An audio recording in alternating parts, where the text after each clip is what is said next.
স্বৈরশাসক শেখ হাসিনার পতনে গুরুত্বপূর্ণ ভূমিকা রাখে বাংলাদেশ জামায়াতে ইসলামী এবং দলটির ছাত্র সংগঠন ইসলামী ছাত্র শিবিরের নেতাকর্মীরা। শেখ হাসিনার পতনের ৮ মাস অতিবাহিত হলেও দল হিসাবে জামায়াতের নিবন্ধন মামলা আপিল বিভাগেই ঝুলছে এখনো পর্যন্ত। দলটির প্রতীক দাড়িপাল্লা ফিরে পাওয়ার বিষয়টিও সর্বোচ্চ আদালত সুপ্রিম কোর্টের সিদ্ধান্তের উপরই নির্ভর করছে। শেখ হাসিনার ট্রাইব্যুনালে মৃত্যুদণ্ডপ্রাপ্ত জামায়াতের নেতা এটিএম আজহারুল ইসলামের খালাস চেয়ে আপিল বিভাগের শুনানিও এখনো রয়েছে অপেক্ষায়। জামায়াতের গুরুত্বপূর্ণ এই ৩ ইস্যু এখনো নিষ্পত্তি না হওয়ায় দলটির নেতাকর্মী এবং সমর্থকদের মধ্যে বিরাজ করছে চরম ক্ষোভ। এরই মধ্যে ক্ষোভের বহিঃপ্রকাশ বিভিন্ন সময়ে দলটির নেতাদের বক্তব্য এবং বিবৃতিতে উঠে এসেছে। গত বছরের ২২ অক্টোবর রাজনৈতিক দল হিসেবে জামায়াত ইসলামের বাতিল হওয়া নিবন্ধন ফিরে পেতে খারিজ হওয়া আপিল পুনরুজ্জীবিত করেন দেশটির সর্বোচ্চ আদালতের আপিল বিভাগ।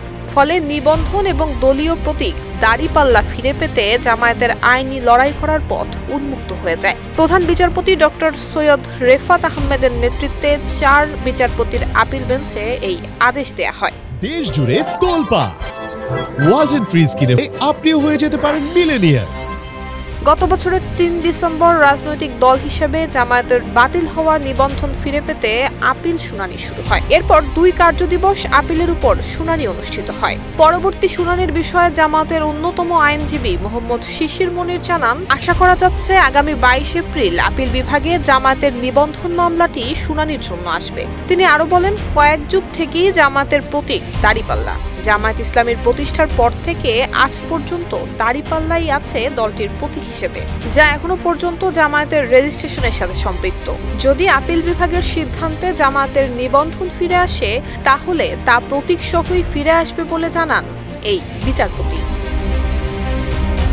গত ২৬ ফেব্রুয়ারি মানবতা বিরোধী অপরাধের মামলায় জামায়াত নেতা এটিএম আজহারুল ইসলামের মৃত্যুদণ্ডের বিষয়ে আপিলের অনুমতি দেন সর্বোচ্চ আদালত। ২০১৫ সালের ২৮ জানুয়ারি ১৩৩টি যুক্তিতে আজহারুল ইসলামকে নির্দোষ দাবি করে খালাস চেয়ে আপিল করেন তার আইনজীবীরা। বর্তমান সময়ে আপিল বিভাগে ঝুলে থাকা জামায়াত ইসলামীর এই ৩ ইস্যুকে ঘিরে দলটির নেতাকর্মীদের মধ্যে বিরাজ করছে ক্ষোভ।